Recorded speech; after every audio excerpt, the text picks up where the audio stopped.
Second.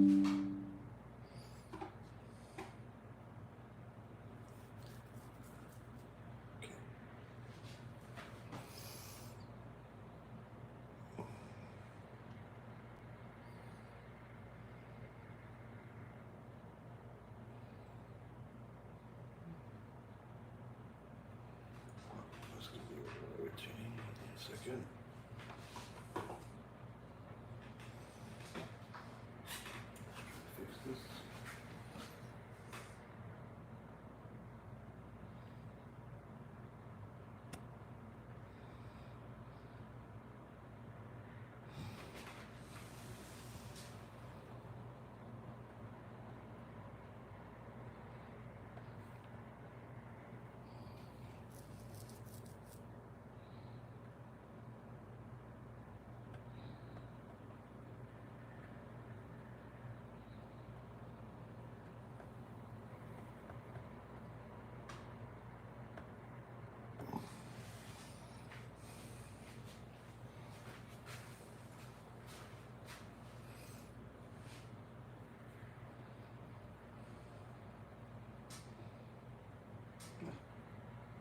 Still?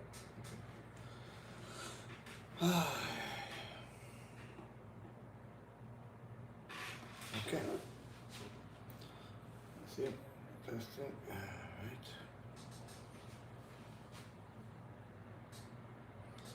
All right, sound check.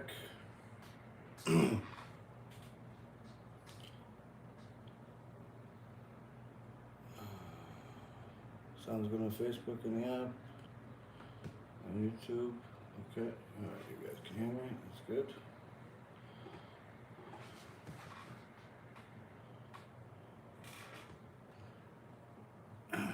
B'Shem Hashem na'aseh v'natzliach, shiur Torah. Bruchim habayim. We are back here on our Wednesday night Stump the Rabbi, Baruch Hashem, our longest standing series with some extraordinary information that I am sure will help every single person that will listen from beginning to end. Well, of course, in the beginning, we're going to discuss some things in the Torah. And then after that, you guys can just go with questions after questions that BeEzrat HaShem HaKadosh Baruch Hu will give us the answers. Tonight's shiur is for the Refuah Shlema and Hatzlacha Rabba for Rav Ephraim ben Shulamit, Rabbanit Sarah bat Anat, Rabbanit Levana bat Sarah, Avi Mori David ben Nesriya, Imi Morati Doris bat Jorah, and all of Am Yisrael and all the righteous Noahides that continue to learn Torah with us, publicize this Torah, and contribute as much as they can to help us continue doing all the wonderful things that the organization is doing, Baruch Hashem. We have a bunch of major projects at hand right now, some that are similar to others we've done in the past, some completely different and innovative that BeEzrat Hashem will have a lot of success. So we need as much of your help as we possibly can get, and BeEzrat Hashem will have a lot of hatzlacha. So we have just an update for everybody. That ordered the books, the new book that is the first book that our organization has, both in English and in Hebrew, both in the same book. The hardcover book for him and for her. The special sichot by Rav Ephraim and Rabbanit Sarah. This Baruch Hashem is going out like like wildfire. It's almost like it's free. Well, actually, it is. So Baruch Hashem, we've had a lot of orders coming in faster than we could even imagine, and Baruch Hashem. So there's a little delay in getting all of this out there to you guys, but don't worry, everyone will get their books. We even had a school ask us to send them a bunch of books, Baruch Hashem, just earlier today, and then we have a bunch of other places that want to publicize this book. Anyone that opens the book immediately falls in love with not only the words that are in it, but also the beautiful pictures, and just the whole work itself has really been impressive, and is impressive for people. So Baruch Hashem for that. Anyone that wants to get a box of 20 books for their community to give them out to people, in the Jewish communities, whether it's in the supermarkets, the kosher supermarkets, or the Judaica stores, or the synagogues, or the kollel, yeshiva, wherever you want to give it, you can go to the kiruvstore.org, KIRUV, store.org, and you can order yourself a box of that one. There are other books and USBs over there, which Baruch Hashem are also running low, as the stock is coming out faster than it's coming in. So order yourself some stuff, and BeEzrat Hashem, get the extraordinary mitzvah of helping Am Yisrael get closer to HaKadosh Baruch Hu. You can also donate over there, as well as donate on many of the other places, whether it's donate to us via YouTube or Facebook or our website, BeEzratHashem.org, or if you want to do a Tikkun BEIT before the Shovavim is over, this is the time to do it. You go to tikkunabrit.live, and you can do yourself a favor and do as many tikkunim as you could afford. But again, this is not only for the sake of helping a person fix their past, but also their present. And how could donating money help the present? This is part of one of the things that we're going to talk about tonight. As Parashat Truma is famous for teaching us about how to manage money. Because if you look at the Torah, you see some unusual things that perhaps can confuse you. And then you go to the sages, and they confuse you even more. So of course, we need the help of Shlomo HaMelech, and the Chovot HaLevavot, and the Ibn Ezra, and some of the other great sages in the Gemara, to give us a hand, to help us understand how to manage money.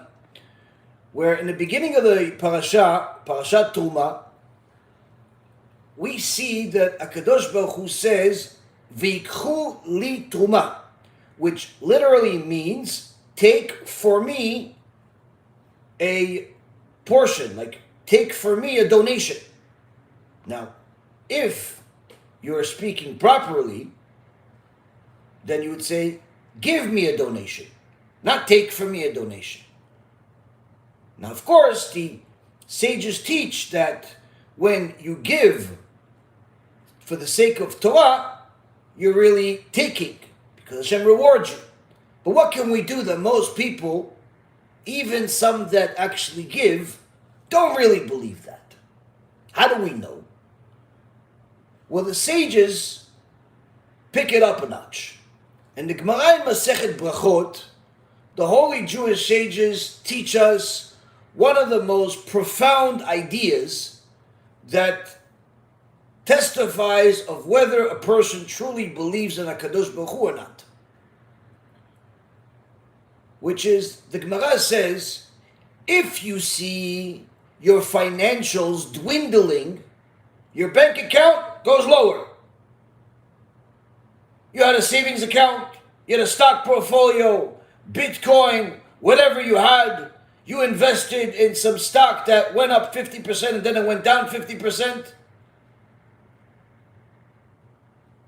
Your financials have gone down. You see your financials go down. Give more donations. Wait, hold on a second. Logically, mathematically, scientifically, and any other li, this doesn't make any sense. On one hand, HaKadosh Baruch Hu says, take for me a donation, not give me a donation. Then the sages confuse us even more and tell us, you're losing money. You're having some troubles with your finances where your bank account is starting to make you worried. Give some more donations. Wait, don't you mean maybe collect donations? Perhaps you didn't get to that bad situation, but you don't need to collect donations. But certainly, giving donations, wouldn't that make the bank account go even lower? I was just complaining that the bank account was struggling. The bank account is almost on life support. You're telling me to give more? Isn't that the opposite? Here the Holy Torah is here to teach us. It's here to teach us, Rabotai Karim, it's here to teach us. Now, of course, the Holy Torah teaches us other things in this parasha. Teaches other things. We have the menorah that we're introduced to, the holy menorah, the beautiful menorah, where the Chachamim have a machloket on how it looked, whether it was based on Rashi or the Rambam, whether it was standing on three legs or it had a box-like bottom, which is what Onkolo said, it had a box-like bottom. Now don't worry yourself too much. Many Chachamim say it was both. How could it be both?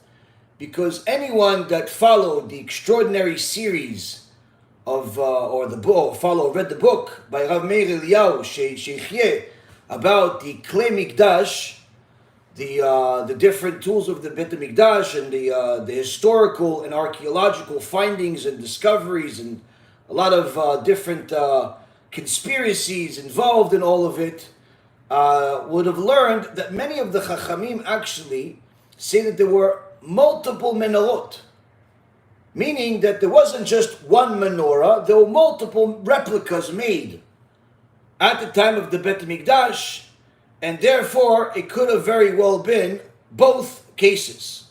In fact, one of the things that shows that there is one opinion is an archaeological proof that you can see in Italy over there. They still have it on the wall when, after they destroyed the Beit HaMikdash, Yimach Shimam, they actually celebrated by making monuments, and on the monument they have in essence sculptures, types of art showing the Jewish people carrying the menorah, and the menorah is in essence agreeing with the shape of the box-like shape. But in other places we see that it's the other. So not to worry, both could be right, both most likely are right, meaning that since there were multiple menorot, then you could have actually seen both of them in the Beit HaMikdash. But we learn about this menorah, we learn about all of the different tools of the Mishkan, which was the Beit HaMikdash of the desert. Really, it's the holiest of all three. It's the only one that did not get destroyed, as the Gemara in Masechet Yomah teaches us that after they stopped using it, it was buried and hidden. And BeEzrat Hashem, when Mashiach comes, it'll be unveiled. Whether it'll be used again or not, I don't think so, because we'll have the third Beit HaMikdash. But certainly, some of the things that we will see at that time will be extraordinary. And we learn all of these wonderful things, but in between the lines, and especially if we start reviewing some of the details of the previous weeks, we discover perhaps an unknown God. Why do I say an unknown God? Because it's the God of money that many people don't believe in. Now, you would say in today's world, when every second YouTuber tells you that he has become a millionaire by making some type of application or some type of self-help program or whatever they're doing in investments in real estate, everyone's a millionaire. Everyone is just literally so focused on chasing money that they've turned the saying on the dollar bill "In God we trust" into pretty much thinking that the dollar is God. But that's not the God of money that I'm talking about. Many people believe in money. Many people have turned money into God. But perhaps it's time that they learn more about the God of money. Because once a person learns it, they can no longer allow themselves to believe in anything that opposes this God of money. Now in the Parashat Truma, HaKadosh Baruch Hu tells Moshe Rabbeinu in chapter 27, in verse number 8, that everything that he's telling him to do, whether it's the menorah, the table, the mizbeach, all of the different mitzvot, he says, "Ta'aseh oto ka'asher er'a otcha ba'ar ken ya'asu." As you were shown on the mountain, so shall they do. Meaning, Hashem not only told him about these mitzvot, he showed him what they look like. And he says this multiple times, also in chapter 26, verse number 30, as you will have been shown on the mountain. So we see multiple times that HaKadosh Baruch Hu knew his creation and knew that sometimes we need to see proof. We need to see proof of concept. We need to see that what you mean in order to do what you want us to do. Now, if we go a little back, we track back a couple of parashot,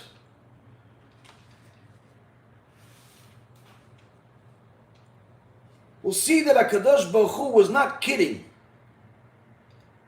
when he told us about the mitzvot and about the avirot. Where in Matan Torah, when we receive the Torah at Mount Sinai, in Parashat Yitro, in chapter 20, verse number 20, easy to remember, he says, "Lo ta'asun iti Elohei kesef ve'Elohei zahav lo ta'asu lachem." Hashem says, "You shall not make with me gods of money, gods of gold, shall you not make for yourselves." HaKadosh Baruch Hu warns us, as part of Matan Torah, as part of giving us the Torah, not to turn money into God. No. Not to turn gold into God. Not to go to a foreign God. So how could we say that there is a God of money? Hashem says, don't make money into God. Don't make gold into God. Don't follow that mentality of society that has abandoned their creator and has worshipped its creation.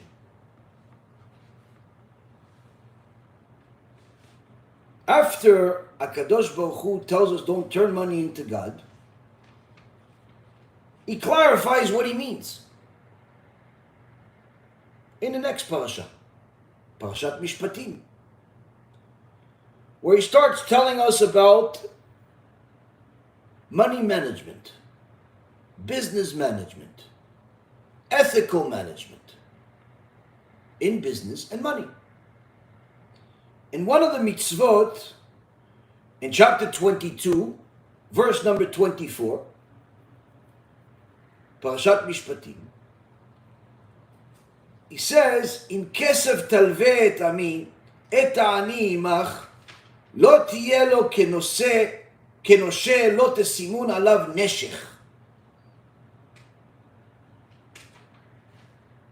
When you lend money to my people, let's just say you happen to have a few extra millions, a few extra dollars, whatever you have, and you don't feel like going back to the construction business to make another few million. You don't feel like going back into the heavy-duty business that made you the money. You want to make easy money. Easiest money in the world is lending people money. You want to lend people money. They're going to do whatever they need to do with the money. And along the way, they're going to pay you interest. HaKadosh Baruch Hu says, when you lend money to people, he's not telling you not to lend. He's not telling you not to lend. Hashem never says don't lend. You're not going to find a single place in the Torah where HaKadosh Baruch Hu says you're not allowed to lend. In fact, It's a mitzvah to lend. How about that? But you have to read the terms and conditions of lending.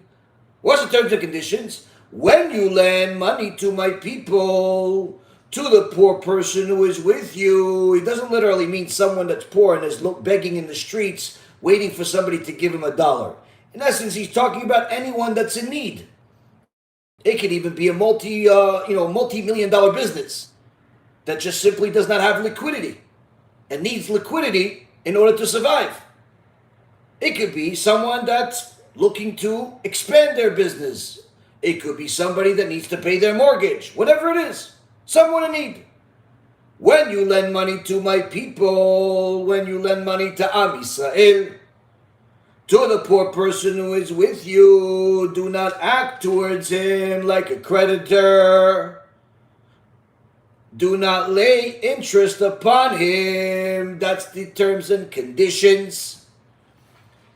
You have money.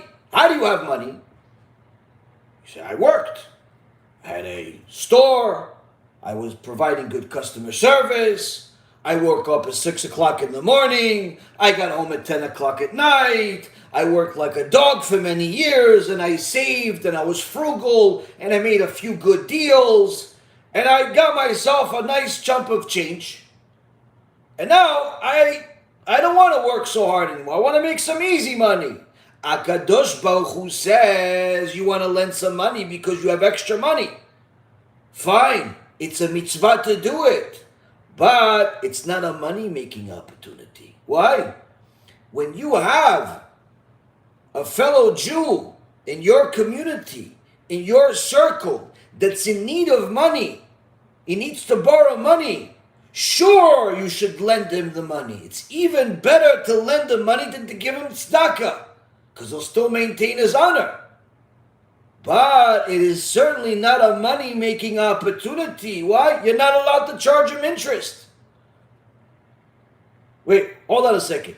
You're telling me I worked all of these years, I got myself some extra money, now I want to lend money so I can make money. Good, but you can't make money. Only half of your equation is good. You can lend the money because there's certainly people that need, but you're not going to make money out of it. Why? You're not allowed. A Jew that lends another Jew money, assuming both of them are Torah observant, lends another Jew money. If he charges him interest, he loses olam haba. Both of them get punished. The lender and the borrower get punished. And if there's a broker between them, he also gets the punishment. They won't be resurrected with the dead. The punishment is severe as severe gets. So you, my dear friend, that thought, wait a minute, I'm going to make some easy money by lending my money out, you're sadly mistaken. Because HaKadosh Baruch Hu clearly says, do not charge him interest. Now you're allowed to take collateral, but don't put your so-called customer, which is really your fellow Jew, in an uncomfortable position where he's missing things that he needs to survive just because he needs to provide you collateral. Now, here we see that HaKadosh Baruch Hu has a very different perspective of money than we have in society. Very different perspective. Why? Because many people are in the lending business. And they're relying on the fact, saying, okay, fine, we can't lend money to the Jew and charge him interest, so we're going to go and charge interest of the non-Jews. Shlomo HaMelech banned charging non-Jews interest. And in fact, as we've said in previous years, in previous shiurim, some of Chachmei Israel, some of Gedolei Hador said that it is a wicked act that creates anti-Semitism to charge interest of non-Jews that are otherwise helping you by allowing you to live in their land. And anyone that wants to know some of the history and some of the other laws relating to it can go to my shulim about cash advance and the lending money, which is not what we're going to talk about tonight. What we're going to talk about is really the God of money. When we see HaKadosh Baruch Hu first tells us, don't make money into God. And then he tells us in Parashat Mishpatim, if you already have money, you have to know how to manage it. And if you think that you can manage it by doing things that are against HaKadosh Baruch Hu, going into corrupt businesses like lending money with interest, or all types of illegal businesses, destructive businesses, predatory businesses, you're sadly mistaken. HaKadosh Baruch Hu tells us here that, yes, he gave you money. As the Gemara in Masechet Rosh Hashanah and Masechet BeIt both tell us that he decides on Rosh Hashanah how much money each and every single one of us is going to get for that year. So he gave you money this year and last year and the year before and all the years that you've lived. He gave you different amounts of money. But you now need to know how to manage it. You can't just decide to go against the God that gave you the money. And therefore, we need to understand who is the God of money. Parashat Yitro told us don't go after the money to the point where you turn it into God. Parashat Mishpatim told us don't go and use that money that Hashem gave you and turn it into God by violating the Torah. Parashat Truma tells us about the Mishkan. How is that going to help us about money? It first starts where HaKadosh Baruch Hu says, take for me a donation. How is this going to help me? Look at what happens after Hashem says, we got some donors. We got some donors. Am Yisrael, each one gives whatever the heart desires. Give whatever, you have free choice when it comes to money. Give whatever your heart desires. But don't think that I'm not watching.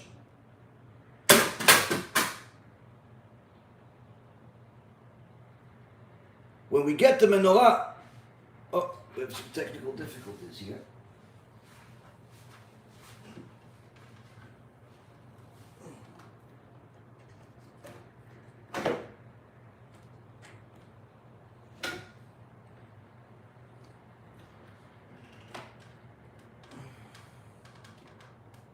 Something like that. When we get to the menorah, after we've gotten this money, we got the donations. Now Moshe Rabbeinu can go out there and get some gold, start putting some things together that HaKadosh Baruch Hu told him he has to do. The menorah is one of them. And the details of the menorah are extraordinary. HaKadosh Baruch Hu says, Moshe Rabbeinu, make me a menorah like a world expert designer. It has to have these flowers and these buttons, kaftorim, and these specific knobs and decorative cups and branches. And it has to have designs on them. Oh, and by the way, it's about 3.5 tons of gold. And all of the gold has to be a single piece. Meaning you have to take a huge amount of gold, melt it all together into one big piece, and now mold it into, like people do with clay, into this menorah. hammer it out and make this giant piece of 3 tons worth of gold into the most beautiful menorah the world has ever seen. From a single piece. Moshe Rabbeinu wants to do the will of Hashem. That's why he's there. But he tells Hashem, I can't do it.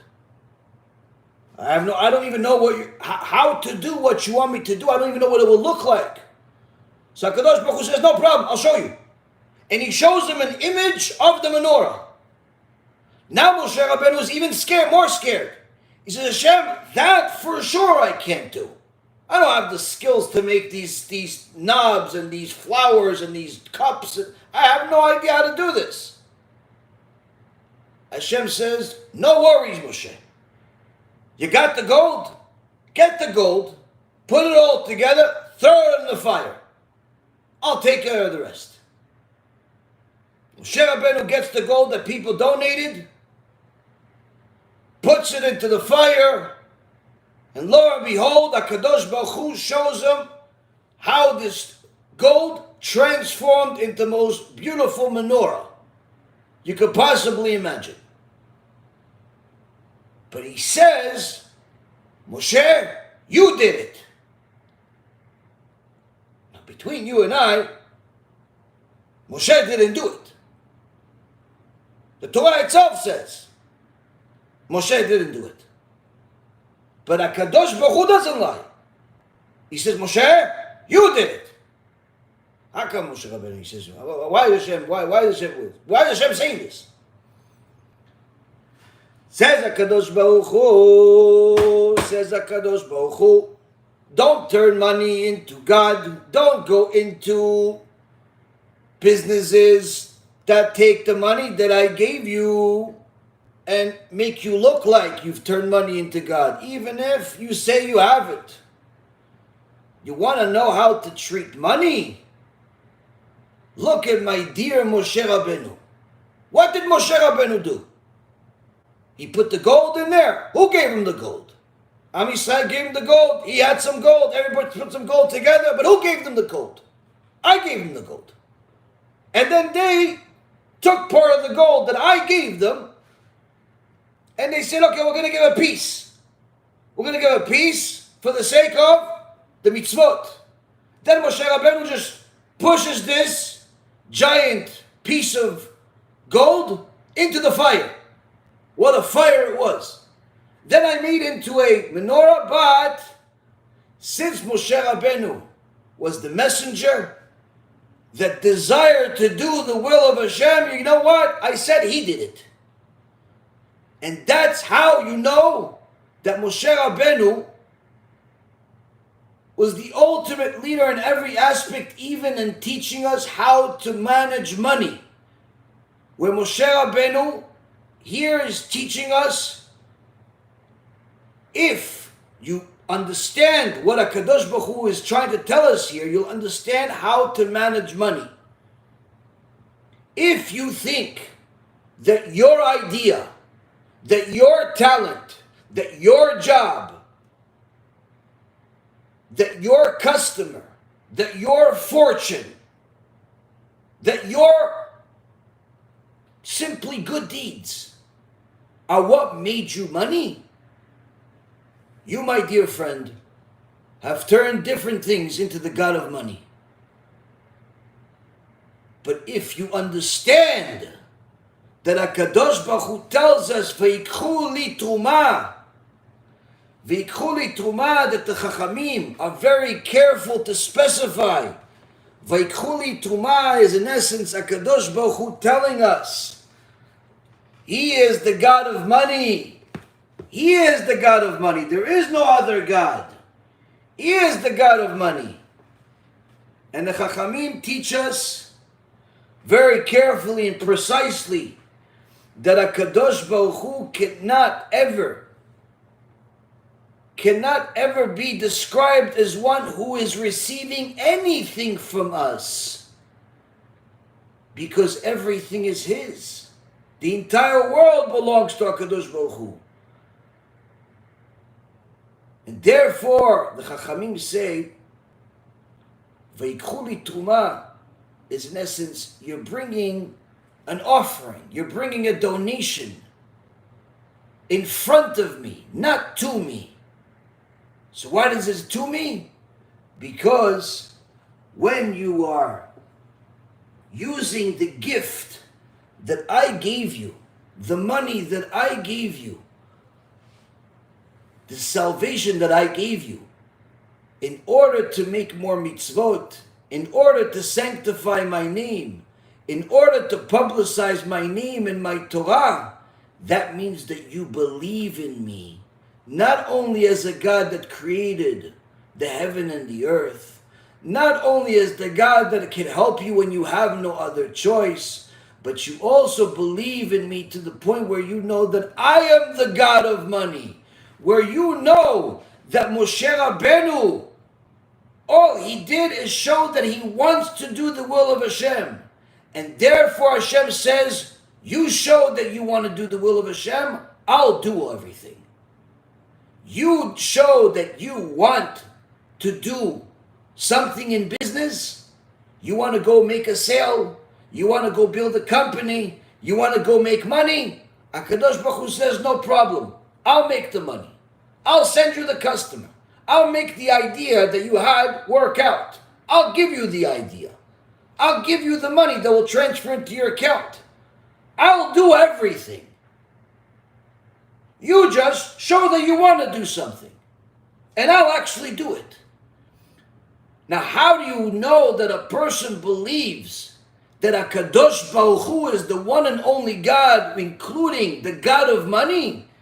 When you take the money that HaKadosh Baruch Hu gave you, and you realize HaKadosh Baruch Hu gave me 100% of my money, HaKadosh Baruch Hu gave me 100% of my house, HaKadosh Baruch Hu gave me 100% of my life, HaKadosh Baruch Hu gave me 100% of my wife, HaKadosh Baruch Hu gave me 100% of my kids, HaKadosh Baruch Hu gave me 100% of everything that I have.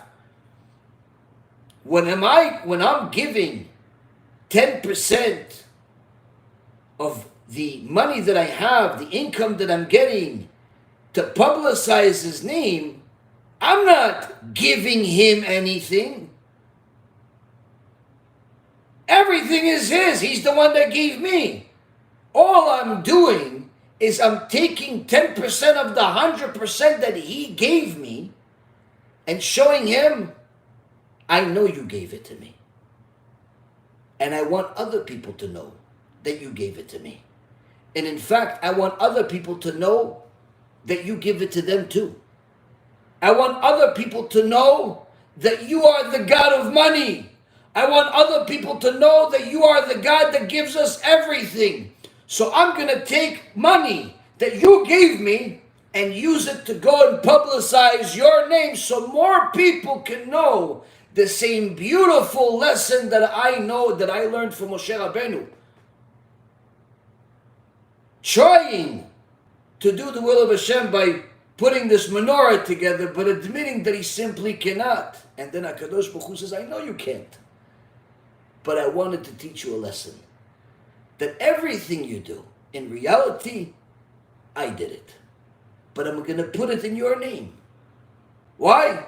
You had the willpower to do it. You wanted to do it. So I'll put your name on it. The question is, what do you want to do? Is your will the will of Hashem, or is your will the will of a different God? Perhaps you've turned yourself into God. Now, Rabotai Yekarim, when a person has a clear understanding of who is the God that runs the world, they don't have a problem to use the money that this God gives them, the one and only God of Israel gives them, and use it to publicize Torah. And they don't have a problem in making the right choice of where is the best place to publicize Torah. They're not going to choose it based on what's most convenient. They're not going to choose it based on what's best for their reputation. They're not going to choose it on where they get the best deal or notoriety. They're going to choose it based on where is Hashem's name going to be publicized most.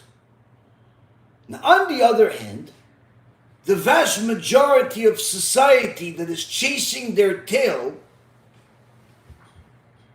shows an image that they're succeeding in acquiring assets and money, despite the fact that they don't believe that HaKadosh Baruch Hu is the God of money. They believe that their skills are the God of money. Their customers are the God of money. Their product is the God of money. The combination thereof is the God of money. And it looks like they're succeeding. They have cars and houses, famous. It looks like they're winning. Says Shlomo HaMelech, the wisest man of all, says Shlomo HaMelech, in Sefer Mishlei, the book of Proverbs, chapter 1, easy to find.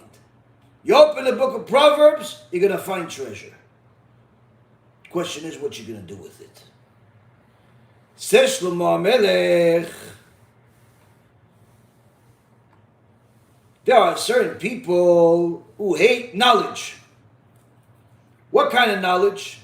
Knowledge of Hashem. In chapter 1, verse 29 and on, Shlomo HaMelech says, they hated knowledge and did not choose fear of Hashem. They did not desire my counsel. They spurned all of my rebuke. Shlomo HaMelech says, I tried telling them that there's only one God, and He's also the God of money. He's also the God of your heart. He's also the God of your disease. He's also the God of your fortune. He's also the God of your bankruptcy. He's also the God of everything that you could possibly want. He is the one and only. But they didn't want to hear it. Said, nah, come on, no. I can do whatever I want. Leave me alone. I don't want to hear this type of stuff. I don't want to hear about a God that punishes. I'll pray to Him when I need something. Says Shlomo HaMelech, they hated knowledge. They don't want to fear Hashem. They don't want to fear punishment. They just want a Santa Claus. And therefore they hated the truth. They hated knowledge and did not choose the fear of Hashem. They did not desire my counsel. They spurned all of my rebuke. What will happen with these people? Says Shlomo HaMelech in verse 31, they will eat of the fruit of their way and they will be sated with their own schemes. What? What do you mean? You just said they hated knowledge, they hated the truth, and they're going to actually be sated? They're going to have Ferraris? They're going to have big houses? They're going to succeed? So why would they ever change? Patience. For their waywardness of the simpletons will kill them, and the contentment of the fools will destroy them. Says Shlomo HaMelech, you have to understand, HaKadosh Baruch Hu has a lot of patience. If you want to be wicked, and you want to turn your so-called talent, ideas, ideology, or whatever you think is really bringing you the fortune, if you want to turn that into the God of money, instead of the holy God that we have, that gave us the Torah, HaKadosh Baruch Hu will sometimes allow you to succeed in extraordinary ways. But don't think for a moment that that's a reward. It's the opposite. It's the opposite. But you're going to think that you're succeeding in your way because you're a fool. And therefore Shlomo HaMelech says the contentment of fools will destroy them. Why? Because the wicked people that are not following the ways of God will think that they're succeeding because of their houses, their bank accounts, and all of the other things that they find valuable. They will think that they're succeeding, And therefore they'll continue to act wicked, not realizing that it's only a matter of time that this success will lead to their ruin. Because they'll become content in their ways. These fools that are going against God will be content in their ways. So they won't want to change. And that will ultimately lead to their destruction. And thereby the BeEzrat says, in the name of the prophet Jeremiah in chapter 12 verse 1, where he says, why does the way of the wicked prosper, and why are all betrayers tranquil? Shlomo HaMelech is explaining here, says the BeEzrat, that since HaKadosh Baruch Hu, the one and only God, is patient and does not immediately punish even someone that's a persistent wicked person, someone that's really an outright evil person, he won't punish him right away. His patience. He'll even allow these people to assume that they can continue sinning. They can continue sinning with no end in sight. To the extent where Shlomo HaMelech says in Ecclesiastes chapter 8 verse 11, the heart of man is full of evil because he's convinced that everything happens by chance. But this is the punishment of those that chose evil, where HaKadosh Baruch Hu will eventually bring the divine retribution. And ultimately the sinners, says the BeEzrat, will go to Gehenna, will suffer sufferings beyond their wildest imagination. You're going to say, wait, why didn't he give them another message to change? He did. He does. But they don't want to listen because they're convinced that since they've succeeded thus far, where they were able to buy a house that cost more than people make in a lifetime, they were able to buy a car that people could only see in a magazine or a poster, they were able to build a company that you could only touch if it's on the screen of your computer. They achieved such extraordinary success. How can it be that God is not happy with them? Perhaps he doesn't really care if I keep Shabbat. Perhaps he doesn't care if I eat kosher.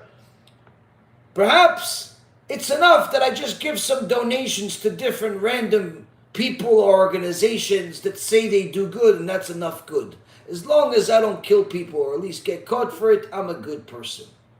Perhaps the Torah is no longer relevant. Chas v'shalom. HaKadosh Baruch Hu gave all of us a choice. We got the choice of Mount Sinai, and we've been given a choice each time. We've been reincarnated and brought back to this life after we've made the wrong choice. After serving some time in Kafakela, Gehenna, or both, and eventually had the merit to be given another chance to fix something. Because apparently we did enough good of the Torah, good according to the Torah, that we earned ourselves another chance. But if somebody doesn't take that chance and take advantage of it, and in fact they do the opposite, they think that since they have money, since people listen to what they say, since it looks like they're winning, they can continue going against God without having any concern about punishment. HaKadosh Baruch Hu says that contentment of a fool will lead to his ultimate destruction. He thought that just because I gave him money, that meant that I was agreeing with his wickedness. He doesn't realize that I gave him money in order to give him a chance to publicize my name and thereby fix all of the mistakes that he has made in his life, in this life and the last one. I gave him a fortune because I wanted to give him a tool to be able to fix himself.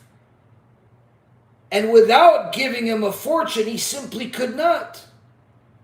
You see, A person could live the life of Torah, do mitzvot, learn some Torah, eat kosher, but if he has an extraordinary bill of sins, such as making people sin, such as immorality, idolatry, stealing money, corrupt business, his traditional observance of the Torah and the mitzvot, of learning some Torah and doing mitzvot and kosher and celebrating the holidays, is not enough to fix the mistakes. So HaKadosh Baruch Hu says, I'm not going to put you in this world if you can't succeed in actually completing your tikkun. So what would I do? I'm going to give you the tools you need to complete your tikkun. Some people need an extraordinary mind so they can learn Torah at the highest level, so they can teach Torah at the highest level, so they can help people get closer to HaShem. So HaShem gives them that mind. Some people are given extraordinary skills with their hands, so they can write Sifrei Torah, so they can do mitzvot with their hands. Some people are given an extraordinary speaking ability, so they can publicize Hashem's name. Some people are given abilities in completely different fields that are beyond the norm in order for them to be able to succeed in a natural way without depending on some lotto or finding a treasure. So that way HaKadosh Baruch Hu can give them a lot of money so they can use that money to publicize HaKadosh Baruch Hu's name so they can complete their tikkun. But what can we do that people think, oh, he gave me money because I'm a nice guy? No, he didn't give you money because you're a nice guy. He gave you money because you needed to complete your tikkun. He gave you money so you could actually get to heaven, not build yourself an imaginary heaven in this temporary world. And Shlomo HaMelech is telling us, if you think that there's any other God aside from the God of Israel, you're sadly mistaken, and the price is dearer than you can possibly imagine. In order to put everything into a perspective of what Shlomo has said, what the Ibn Ezra said, what Moshe Rabbeinu showed us, what HaKadosh Baruch Hu wrote for us, we go back 1,000 years to our dear Rav, the Chovot HaLevavot. And in chapter 9, in a section called Sha'ar Avodat HaElohim, the Chovot HaLevavot tells us a story. A story that puts everything we've learned into perspective. He says that there was once a people on an island, a very wealthy island, full of jewels and diamonds and gold and all types of things. But these people were strange people, and they had strange laws. And they decided that they're going to have a new king every year. How do they choose a king? They're going to bring an outsider. They're going to bring an outsider to be the king over them for a full year. Let him do what he wants to do. But after a year, they kick him off the island and he cannot take anything with him. Now, of course, they didn't disclose this to the king. They went out and they got some guy that was a fool. And he was happy to be king in this island. Wow, very nice. That's a nice job. How much you pay me? As much as you want. And this guy, wow, this is great. I want a castle. They built him a castle. I want the castle to be full of diamonds and gold and silver and all types of extraordinary paintings and statues and done. This place is great. I'm going to bring my family here. He asked him, go bring my family, and in fact, tell my family to bring everything I have over there. And they brought his family and everything that he had. And he keeps telling them, okay, I want another castle. And I want a golf course. And I want a fancy car. And I want all types of things. And I want to build a zoo in my backyard. And I want to have every watch over $100,000. And I want to have a very, very established investment account just for entertainment. And I want to have servants that will do everything for me, will put my shoes on, will brush my hair, will even help me when I'm in the room without a mezuzah. And he was having a good time, this fool. But after the year was done, he's woken up abruptly in the morning, and the people that were his servants just the day before and for the past year grab him and his family, put them all on a boat with a one-way ticket out of here. The fool is as miserable as can be. Not only is he no longer the king, full of jewels and gold and paintings and everything he could possibly desire, but he's now even worse off than he was before he got this gig. Because he brought everything he had into this to build a house over there in this temporary place. But of course, these people on this island with strange beliefs and rules had to replace the king. So they found another one. But this time, it was a wise man. And this wise man that was given this job was happy about it. And he was only a little bit, sad in the beginning because he wasn't sure, like, when am I going to go home? Like, no, don't worry. You can do whatever you want. Oh, I can build things here. Build. I could buy things here. Buy. Oh, this is interesting. Well, I'm going to have any limitation? No limitation. I can build an empire. Sure. Go ahead and do it. Bridges, tunnels, whatever you want. Sky is the limit. Well, this empire is going to I need some help. So he said, I need somebody that's not only smart, but I need somebody that knows the land. He knows the people, because I don't know them. I don't know these people. So he hires one of the people from the island, one of the wise men among the people over there. And he says, you are my main guy. I want you to help me. Get to know the people. Get to know the culture, get to know the rules. He says, sure. He wishes my command. So tell me about them. Who are they? What are they? And eventually through conversation, he tells him, well, what about the kings? Where was the last king?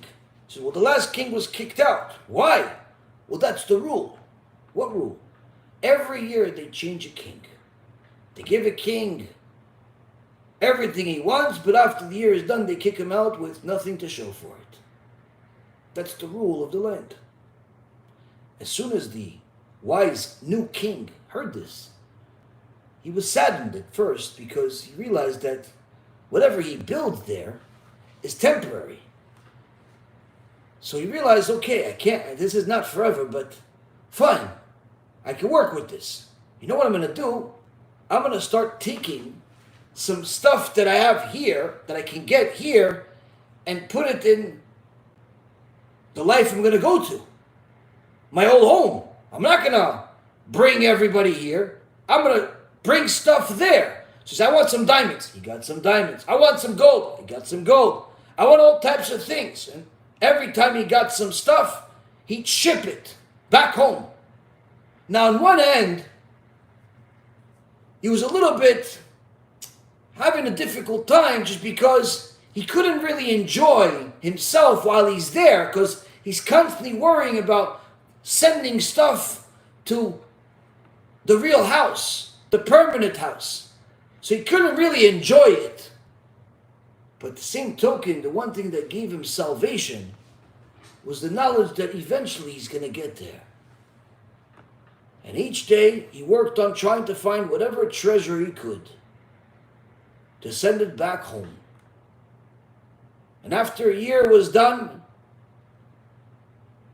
The law of the land was implemented, and he was kicked out of the land just like every other king before him. But instead of being sad that he's leaving a place where he was able to have pretty much anything that he wanted, although temporarily, he was much happier because now he was going to a place where he could finally enjoy all of the hard work that he did in the temporary world. The Chovot HaLevavot says, the fool and the wise man could be you, could be me. The choice is ours. It all depends on who you believe runs the world, which includes your bank account, which includes your health, which includes your time, which includes your life. If you believe that it's not a Kadosh Baruch Hu, then you've decided to be the fool. If you realize that it is a Kadosh Baruch Hu, then you'll understand now why the sages told us when one sees his finances dwindling, go give more tzedakah, more donations. Because everything is his. The reason why you would give more is not because he needs it. It's already his. The reason why you would give more tzedakah is to show him that despite the fact that he has decided to lower your finances, you are still 100% certain that everything is from him. And therefore, you still want to publicize his name just as much as you did when you had more. When the customer comes, you know he sent it. When the product sells, you know he sells it. When you succeed or fail, you know he decided. The only decision that's in your hand is whether you will serve him by publicizing his name throughout the whole process.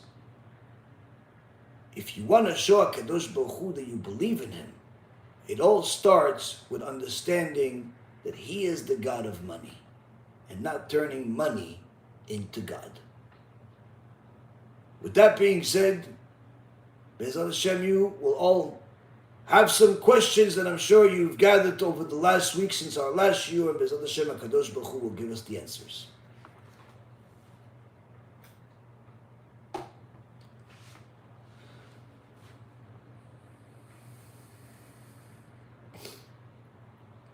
Let's see. TikTok, you guys could ask some questions also.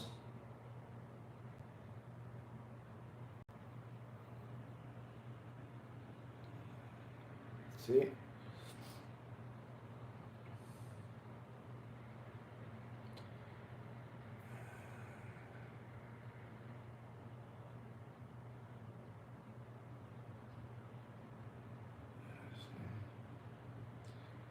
All right. What does it mean when Shlomo HaMelech said, despise gifts? And was he a prophet?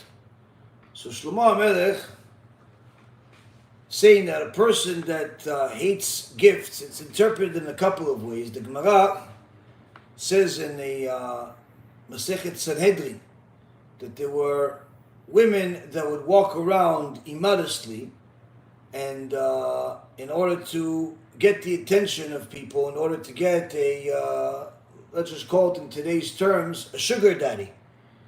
So the Gemara says that when people loved gifts, then it created more death, because they wanted money, they wanted more gifts, and therefore they were willing to act immorally as a result. And therefore the one that hates gifts desires life. That's one of the things that the Gemara teaches.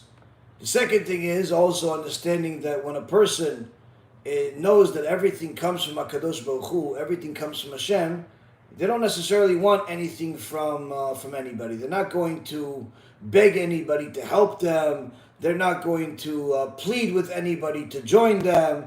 They're simply going to do the will of Hashem and let Hashem decide what to send them.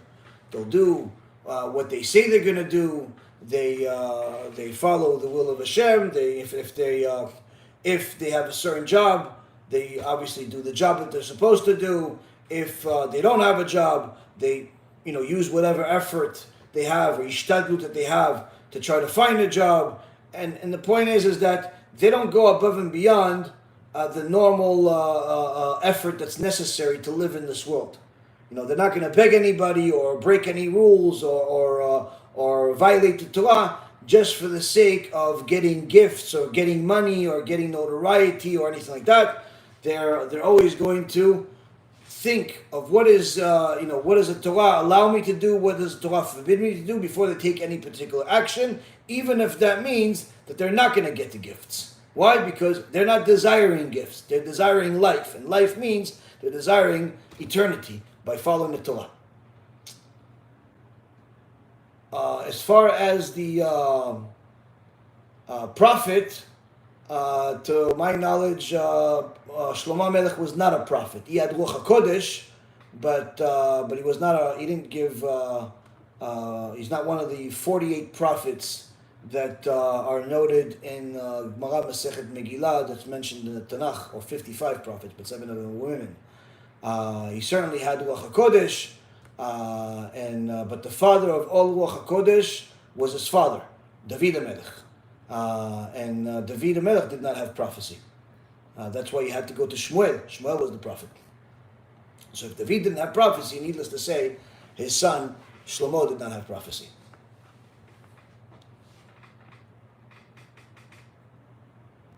Is an elderly man who uses diapers allowed to wear tzitzit?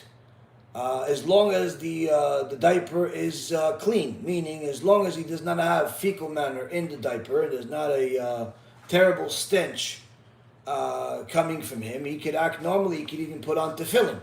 But if he has a horrible smell on him and he's not refuses to clean himself and so on, then it's better not to.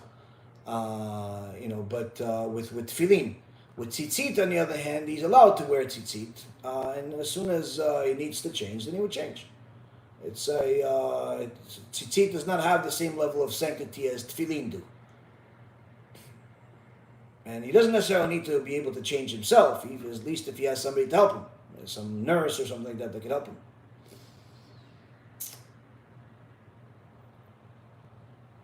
How can you help a secular Jew who got brainwashed to believe in the Christian religion?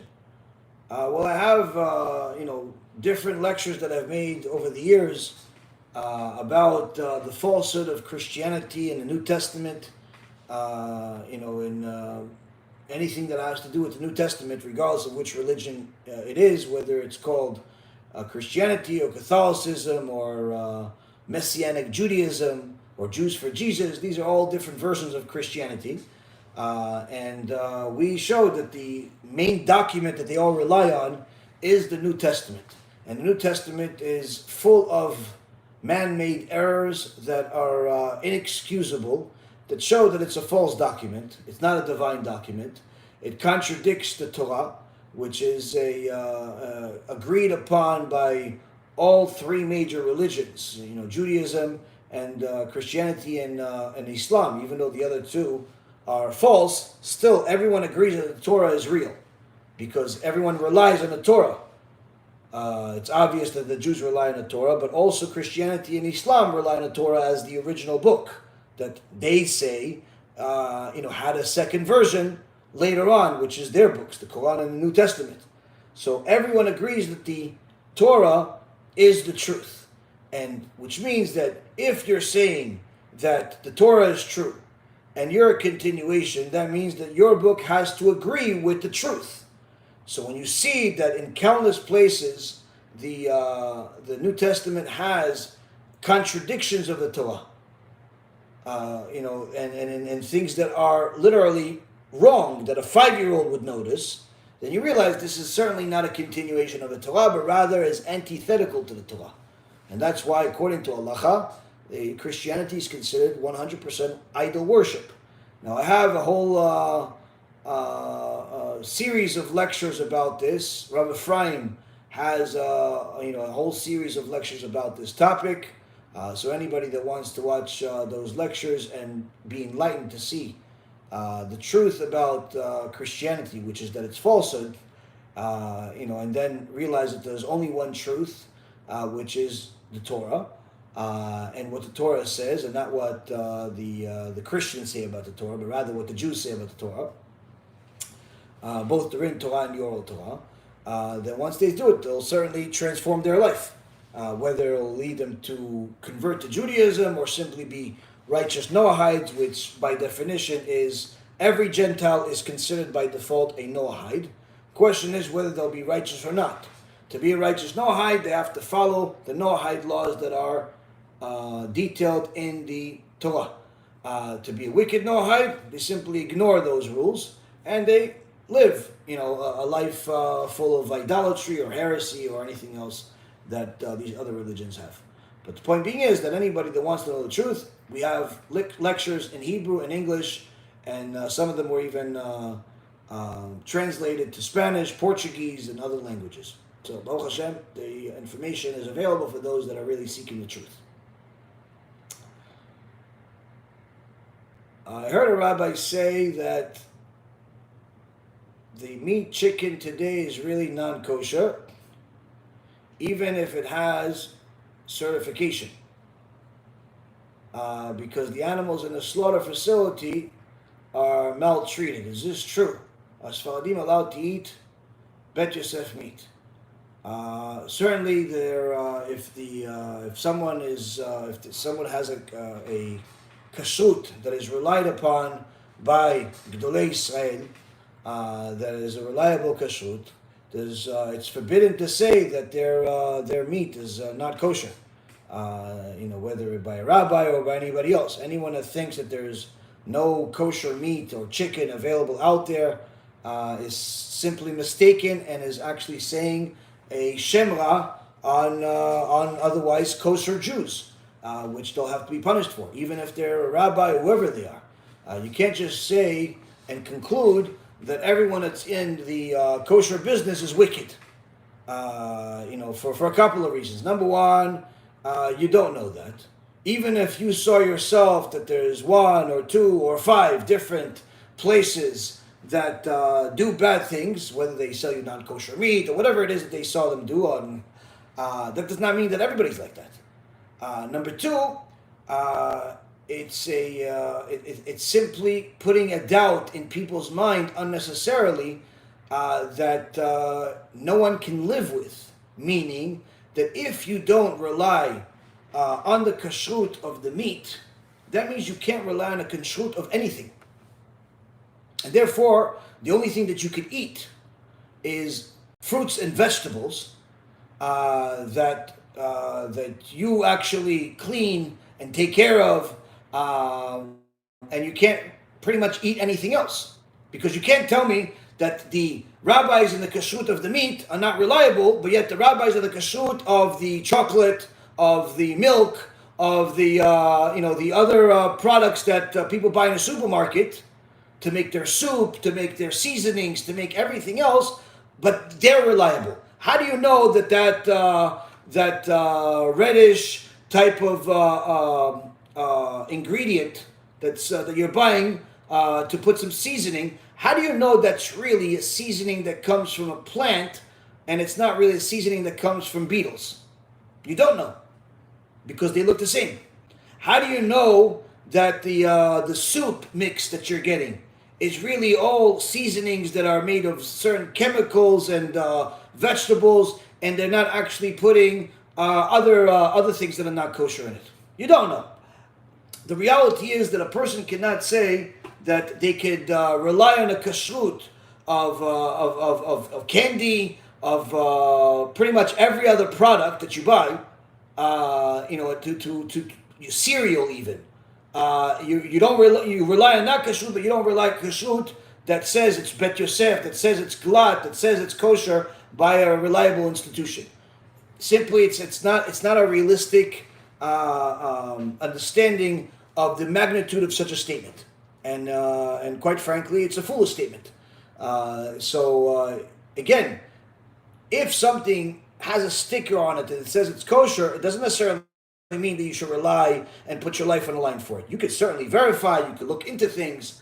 There are certainly levels of kashrut that are more reliable than others, but to just simply say nobody's kosher, unless you're living off of air, man, or vegetables and fruits, you simply cannot live. In fact, even the things that people think don't need kashrut, need kashrut. Why? Because the advancement in technology that has allowed us to preserve food for much longer comes at a price. You could have certain things that will last in one place, will last a few days to a week before they go bad, and you could have literally the same exact product last for months because of preservatives. Now, you can't tell me that this is not something that doesn't require some type of oversight.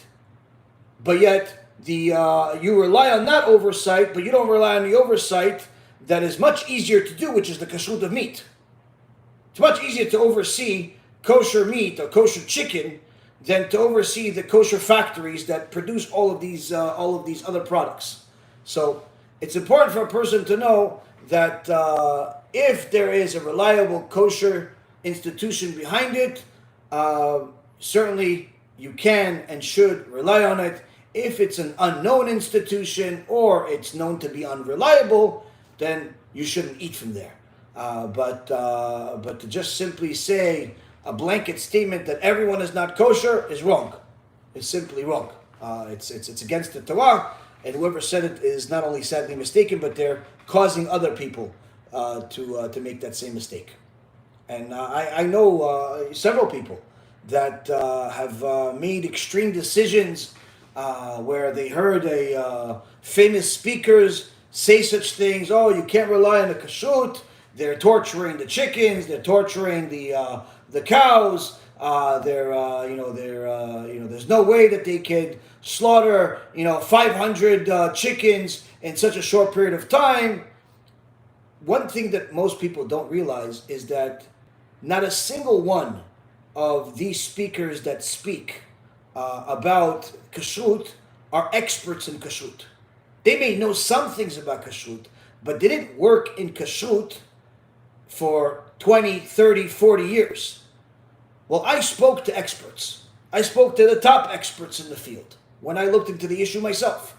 I spoke to Rav Yaron Reuven, who himself was a world-renowned expert butcher that slaughtered countless animals, cows, sheep, chickens in Argentina, in Uruguay, in Brazil. Literally, he was so good at it that they literally would ask him to come to different places around the world.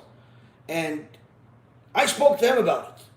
And he said the things that people are saying is complete nonsense. He says they don't realize that once you become an expert in, let's say, for example, slaughtering chickens, you don't need as much time to know to slaughter a chicken like a regular person does, like they think you do.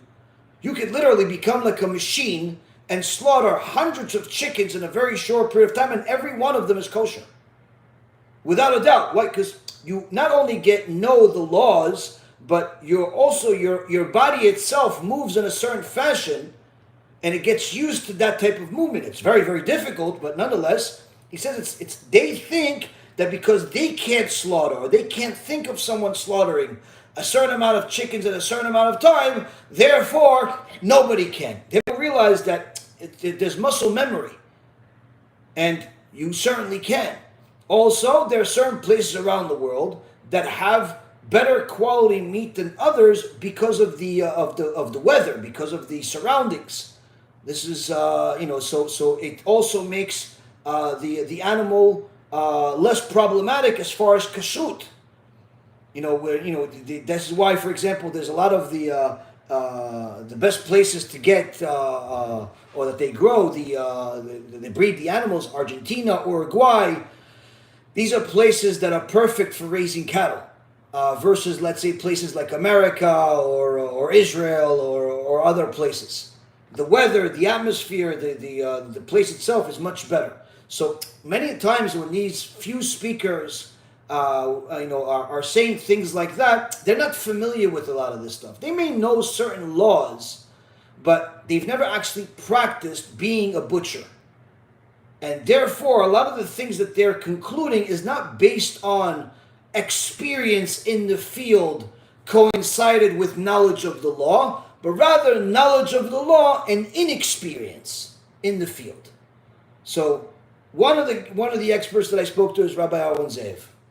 Another one is Rav Gidon ben Moshe, one of the Gdolei Israel, one of the world-renowned experts in the field of kashrut. There is literally extensive knowledge that he has beyond this, our comprehension even about this particular field, and of course many others. But this is one of his areas of expertise. And we've learned, Baruch HaShem, we've learned from Rav Ephraim from him, we've learned directly from him about certain things in regards to kashrut. And again, both experts have said that this type of stuff is complete nonsense. To say that everyone that's slaughtering cows or chickens is it's not kosher and they're selling the world taref, it's complete shemra, sin, nonsense. You can't rely on it. You can't even believe it. It's forbidden to believe it. Now, does that mean that you should buy meat from everybody? No. Does that mean you should believe everybody? No. Does that mean that you shouldn't check? You should. You should check. But also know that you are limited with your knowledge. The average person, the most amount of knowledge they have is how the kosher symbol looks like. That's really the most they have. They don't really know what it means. They don't really understand what chalak bet Yosef means. They don't really know the difference between chalak and glat. They don't really understand the difference between. They just hear people say things. They hear people say things. So we actually have a lecture. We spoke about this and explained different things, different laws of kashrut that the average person does not understand. But we explained it in a fashion that people can understand it. I can tell you this. I eat meat. Rav Ephraim eats meat. Rav Sharvit eats meat. I don't know anybody that is a Talmid Chacham who does not eat meat because of kashrut. Some people may not eat meat because of preference, but not because of kashrut. Now again, if a person has the means to have a private slaughter, meaning you can get the cow, you can get the chickens, you can get whatever animal you have, and you could also get an expert to come and slaughter the animal for you, that's great. The only problem with that type of equation is that unless you are a Torah scholar yourself, you're not going to know if it's kosher anyway, any more than what you can buy in a store.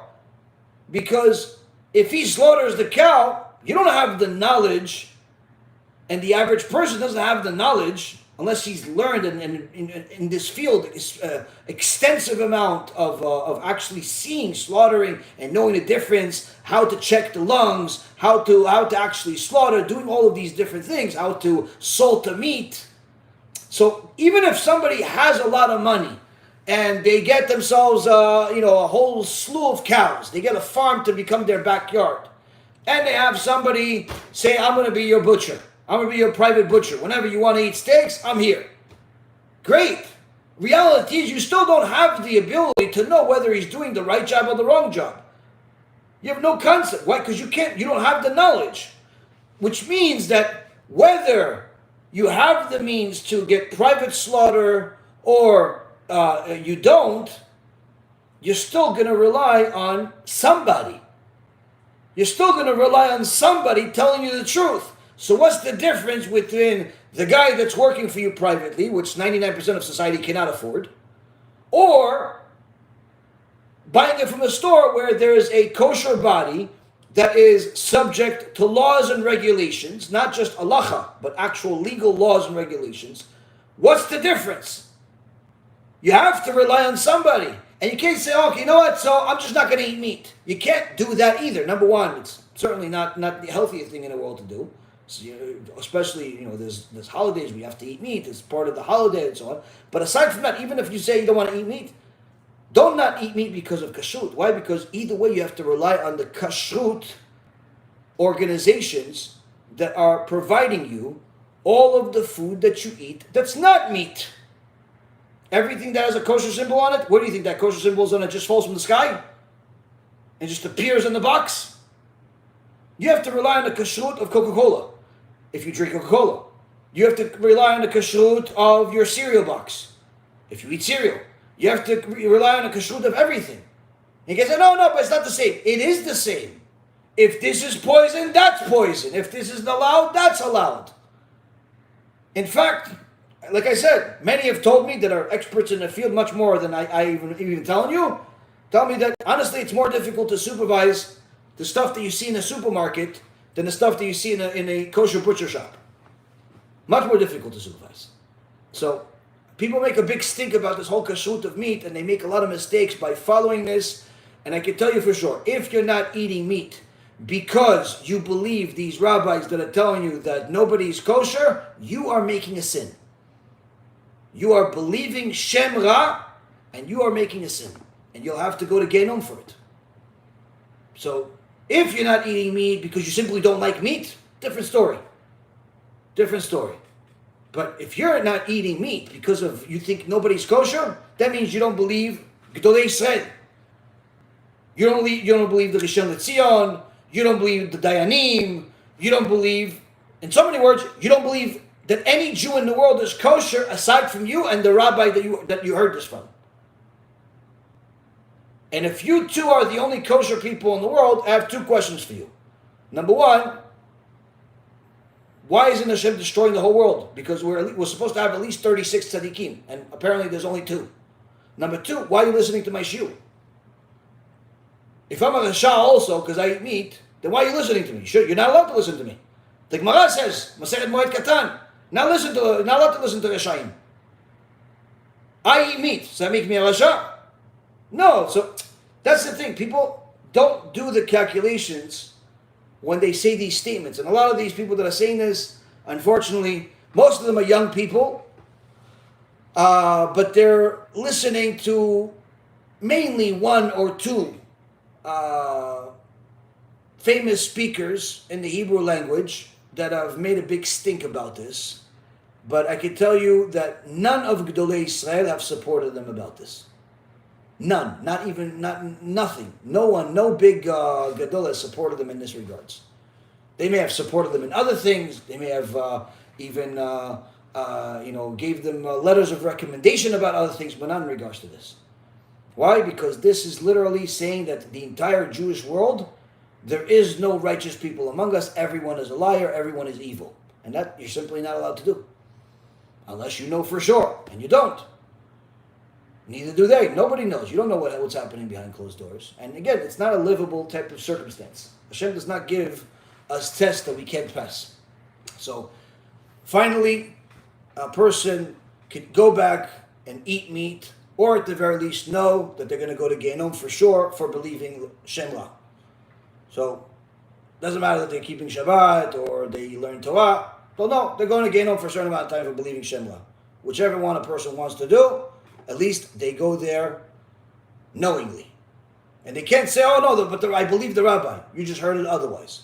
That you're making a mistake. Now, you could check further if you want a third opinion. But I would recommend going to Gdolei Ador. And I already did the job for you. None of them are going to agree with this. None of them are going to agree that you're not allowed to eat kosher food.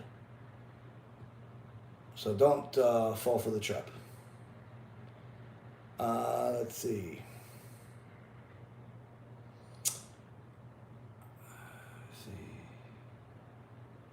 During your time on Wall Street, is there such a thing as a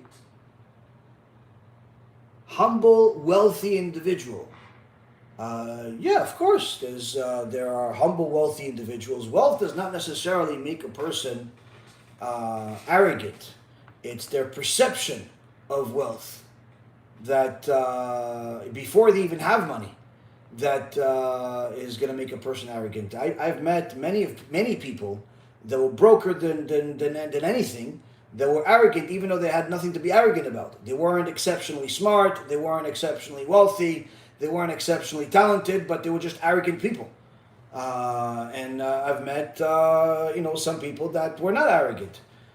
So wealth does not make a person arrogant. Its character flaws are developed before a person acquires money. Certainly, wealth can lead to a person becoming arrogant, but it doesn't start from scratch. Meaning they were already arrogant. It's just that the wealth, made it worse. They were already spiritually sick, and the wealth was more poison to make them sicker. But it's not. It's never the only thing. It's usually something that happened beforehand.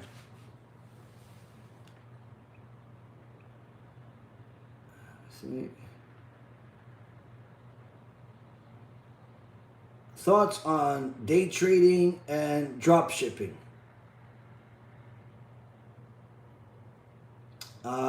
Day trading, if you're doing it as a profession, meaning you're trading for other people and earning a fee, or you actually have a strategy rather than wishful thinking, you can make you can make it a job. It's allowed as a job. It's just that it is a fool's errand. The overwhelming majority of traders ultimately lose a lot more than they win, because trading in the market, even the world experts in finances that run major hedge funds, all know that it's better to simply invest in just the S&P 500 over a long period of time, and you'll make a lot more than traders do. Now there are some exceptions to the case, but they're so few and far in between that it's like a statistical anomaly to be a successful trader if it's just trading your own money. The people that have succeeded in trading are like Simons, that had a hedge fund that was averaging 60% a year for I think 20 years or something like that. Cohen, that eventually got his hedge fund shut down because of insider trading, but he was an exceptional trader, and now he has a family office. And there's a couple of others that were good traders, but these are people that were, there were superstars of superstars. The average person is nowhere near, doesn't have the tools that they do, and it's the chances of you succeeding in trading are very limited. Plus, it's not exactly the most ideal job because it's consuming. It consumes a lot of your time. It makes it very difficult to study Torah. It makes it very difficult to live a normal life. It's very high highs and low lows. So it's not really a healthy job. Can you do it? You can, technically, but it could be problematic, especially if you don't actually have a strategy and you're just pretty much wishful thinking type of trading. You would just assume that just because the stock went up $1 yesterday, it's more likely to go down today. And you just assume that just because the stock has the momentum in the last 5 days, the momentum should continue. It's not really a strategy. And that makes it more likely that you'll end up losing all your money. And it also makes it more like gambling, which goes into the field of possibly forbidden. Gambling in itself is always forbidden, but possible gambling is, it depends. Has to be evaluated. But generally speaking, I was on Wall Street for almost 20 years. I didn't meet many successful traders. Investors, yes. Traders, no. As far as drop shipping is a completely different field. Drop shipping is an actual business. If you are good at finding products and you, or you are at the very least have some type of access to products, it's certainly something you can make a living off of. Takes time, takes some capital, but it's certainly something that you can make a living on. A lot of people are making a living, and even more than just a living off of it. All this stuff that people say about, drop shipping is no good anymore, or this is no good anymore, that people used to make money out of it, that's all nonsense. Don't ever believe people that say that there's no way to make money in any particular field. There are people that are making millions with dog food, and there are people losing millions with the money business. And there are people that are doing the exact opposite in both. They're losing millions in some and making millions in some. Meaning that HaKadosh Baruch Hu decides who's going to succeed and who's going to fail. But as far as the viability of the business itself, whether it be drop shipping or it's giving consulting work, or it's working for Fortune 500 companies and building your way up over the next 30 years, or it's providing any type of expertise, you can make money in almost anything. You can make money in almost anything. How much money you're going to make, that HaShem decides.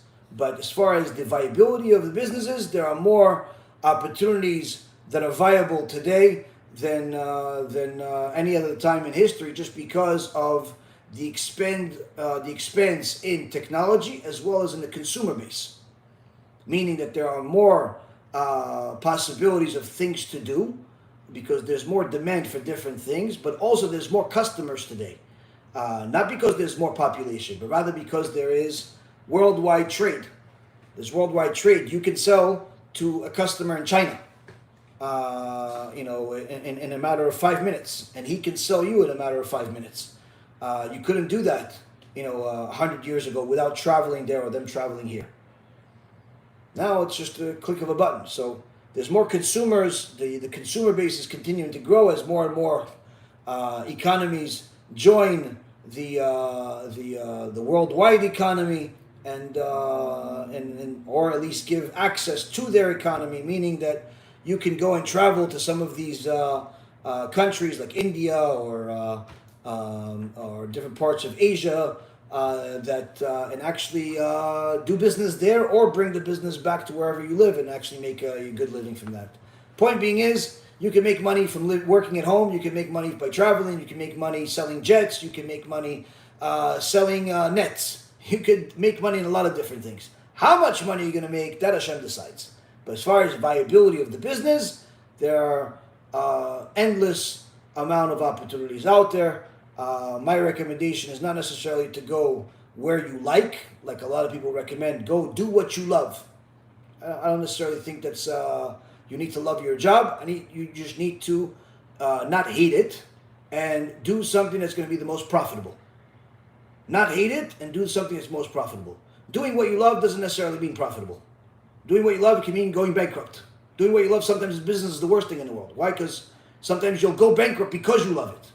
So don't do what you love. Do what you don't necessarily hate and is the most profitable, the best use of time. The best use of time, and gives you the most amount of freedom of time when possible. That's what you need in a viable business. A viable business. You don't necessarily need to love it. I think people that say that you need to love your job are stupid. It's just a stupid thing to say. Should a person go to college to be successful? Nowadays, many professions require a degree. It's not true at all. There are many professions that always required a degree, but there's nothing that's there's no more today than there was in the past. In fact, it's the opposite. There's less need for a degree today than any other time in history. There are endless amount of people that are making a fortune by creating applications, having all types of entertainment or media types of things on YouTube and TikTok and all of this social networking. There are over 550,000 people in the world today that are worth over $30 million, which is considered ultra high net worth. There are extraordinarily wealthy people in the world, and I promise you, there's more of them that do not have a degree than there are those that do have a degree. Now, is getting a degree necessary? Depends on what field you need to go to. If you're going to go into the medical, accounting, legal professions that require a degree, then it's a rhetorical question. But if you're talking about fields that you could actually learn the skill set either through experience or through professional schools that are not necessarily universities, you can go to a some type of school that teaches that expertise or course, then it's definitely better to do that than to go and waste $250,000 on university and 4 to 8 years of your life, when you could do all of that in a matter of 6 months to a year, if not less. I personally think that the vast majority of people attending college are wasting their money. And by vast majority, I mean literally overwhelming vast majority. Let's see. Shalom Rabbi, I hear that each part of our body have a correspondence with a specific sephirah. In the case that someone has an issue, why isn't this thing working? With the cervical, what would be the sephirah on how to fix it in order to heal? I'm not a Kabbalist, so I don't know the corresponding body parts to the sephirot. Sorry. You have to go to a Kabbalist, and perhaps they could help you. Can a person who suffers with a lot of pain use cannabis in order to release the pain? Yes, but you could. It's better to use something that's not going to make you high. Some people have recommended what is it called, CBD, because it doesn't make you high. Other research that some people have told me about, I haven't read it myself, I've said that CBD is worse in certain ways than actually the part that makes you high. Again, I can't vouch for either one, but if it's the only thing that can help you with pain is cannabis that makes you high, you're allowed to use it. But if there is something else that you can use that does not make you high, then you're obligated to use something that does not make you high.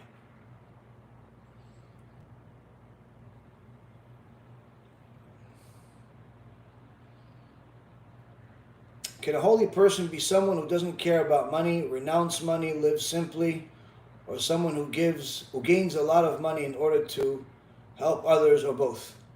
A holy person can be somebody extremely wealthy, like Rabbi Yehuda Nasi and Rabbi Akiva, and a holy person could be somebody extraordinarily poor, like Rabbi Hanina. The money is not going to be the deciding factor if somebody is holy or not. Their actions are. Their perspective of money is going to decide whether they're holy or not.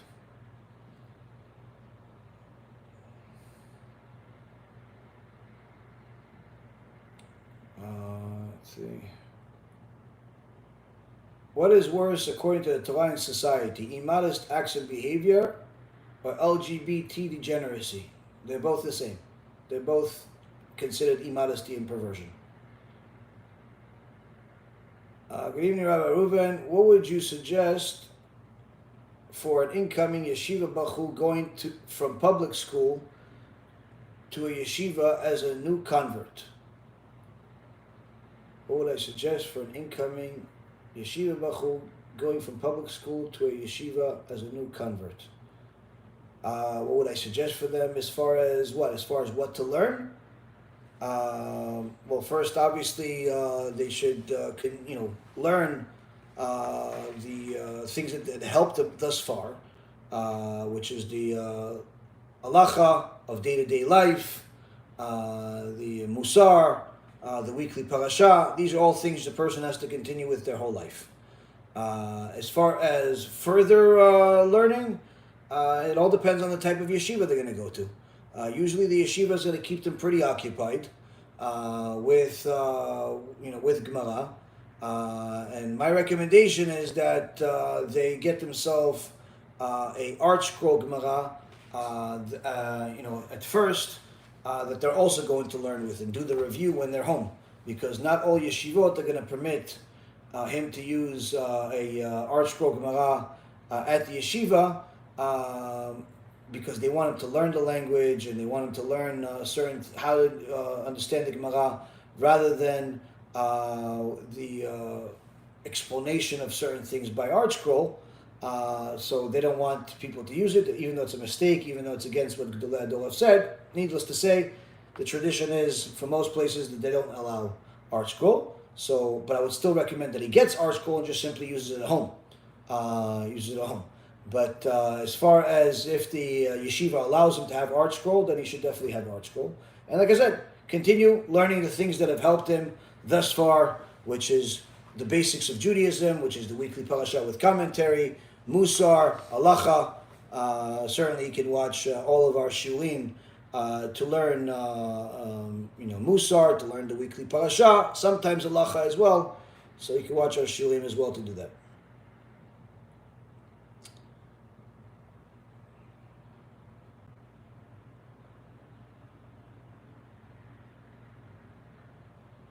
Okay, let's see.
Okay, let me see if there's any more.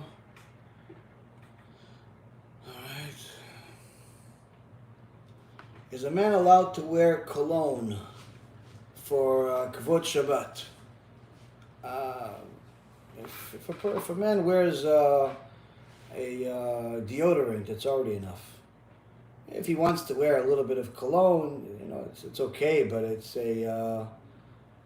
before Shabbat, obviously. And honestly, I don't really understand why guys think that they need cologne for any reason. Number one, it's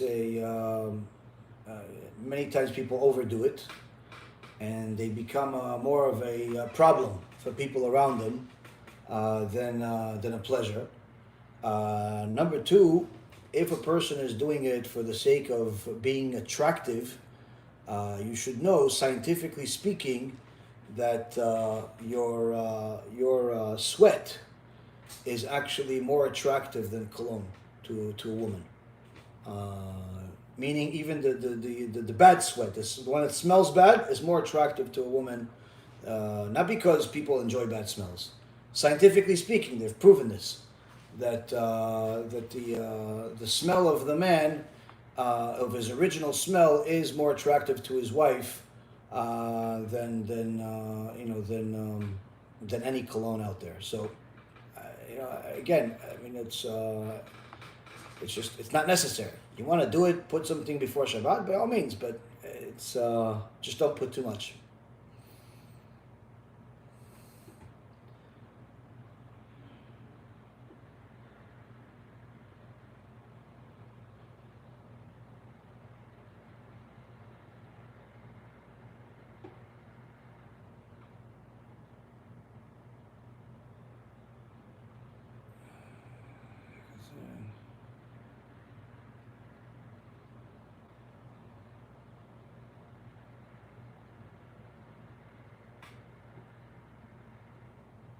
How should I maintain my relationship with my parents now, as I'm getting older? And if the person is a Jew honoring your parents is an obligation from a Torah, but honoring your parents doesn't mean sacrifice your life and destroy your marriage or not get married. You have to, honor your parents based on the laws of the Torah. If they ask you to help them with something that's within your ability to do it, by all means. There's no obligation to give them your money, but if they're poor and you're rich, then certainly you should help them. But as far as spending time with them, it's a within reason, as long as it does not cause you problems with Shlom Bayit, and it does not cause you to go against HaShem in any way. And certainly a person should honor their parents, should stay in touch with their parents, and call them at least once a week, say hello. But it's if you live far away from them, it's not possible to go visit them regularly. If you have a life, if you have kids, you have a career, it's not possible to go visit them every week. Now, if they live close to you and you have a good relationship with them, you want to go visit them once a week, twice a week, by all means you can. But if they cause you problems every time you see them, then obviously that's it's better for you to move away.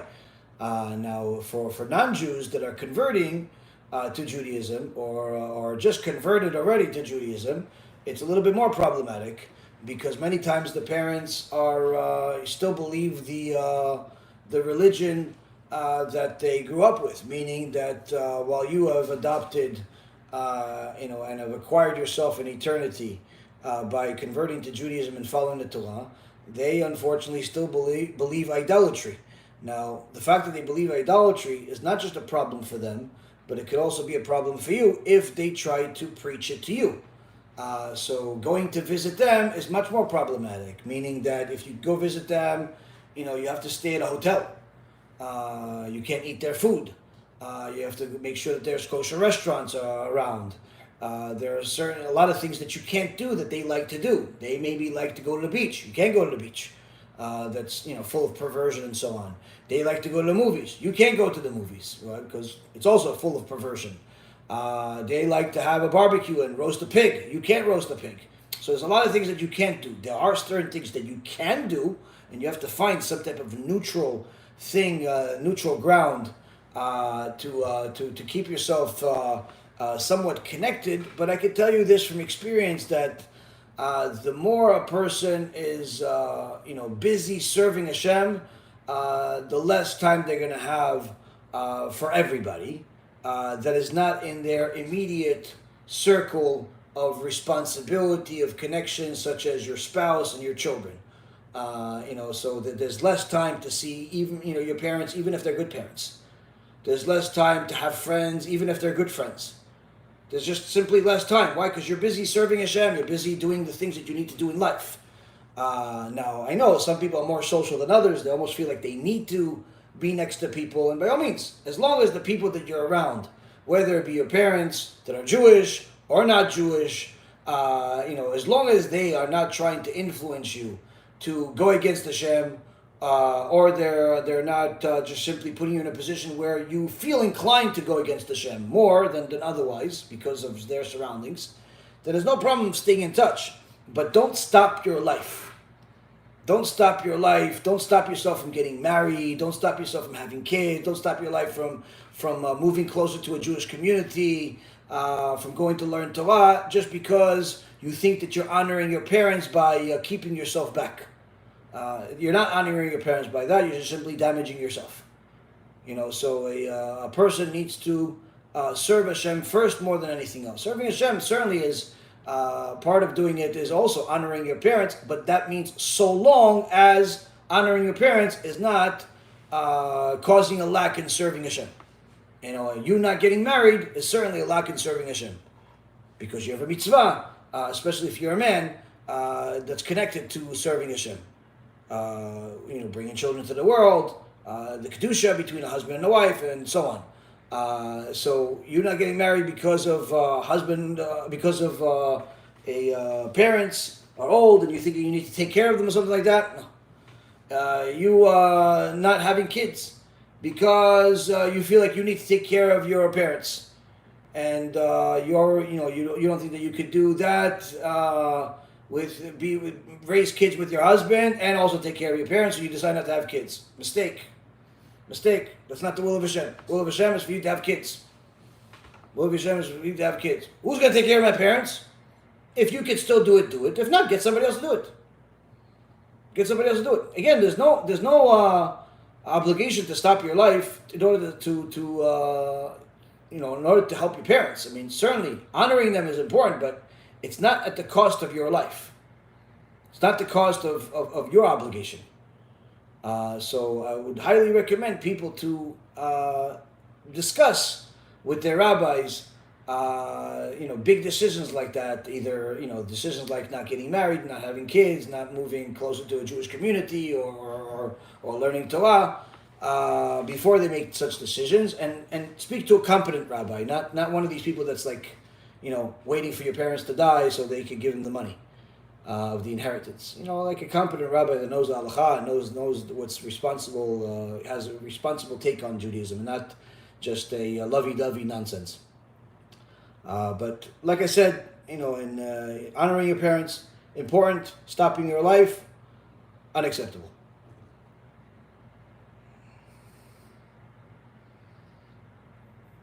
Okay. Can a non-Jew kid that is in the process of conversion do a bar mitzvah? I don't understand the question. I mean, a bar mitzvah means you're accepting the mitzvot on you. If the person is not Jewish, he cannot accept the mitzvot upon him. He can't convert himself. So, if they understand what bar mitzvah means you become an owner of the mitzvot. You're taking the mitzvot upon yourself, but you can't as long as you're not Jewish. So, if they want to have a party and just feed a bunch of strangers and get some guy with a Harley Davidson to drive in, they don't have to call it bar mitzvah, they just call it a party. But if they want to do a bar mitzvah, they have to be Jewish. At the very least, you need to know what a bar mitzvah is, but not just to create things just because they want to feel Jewish. Many people do that, and it creates problems. People that are in the process of conversion get so acclimated to the Jewish life that they lose momentum when it comes to actually converting, which ends up causing them to take longer for conversion. They don't have as much enthusiasm because they already feel Jewish. It's a mistake that a lot of people make. They already go to synagogue, they already pray, they already, go to shulim.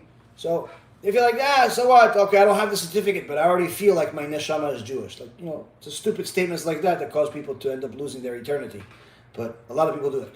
So I always tell people, if you're in a process of conversion, do everything you possibly can to keep yourself uncomfortable until you convert.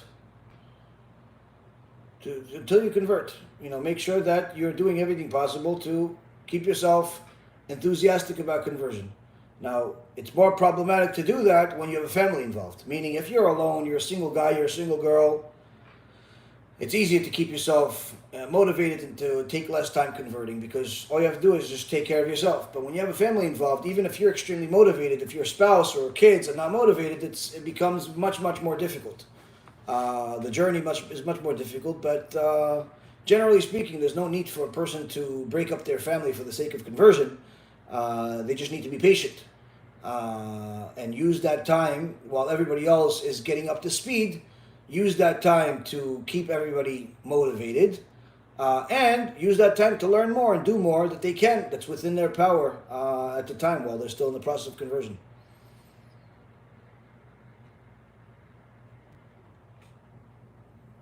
Okay, let's see. I think we've answered all the questions today. Yeah, Baruch Hashem. Okay.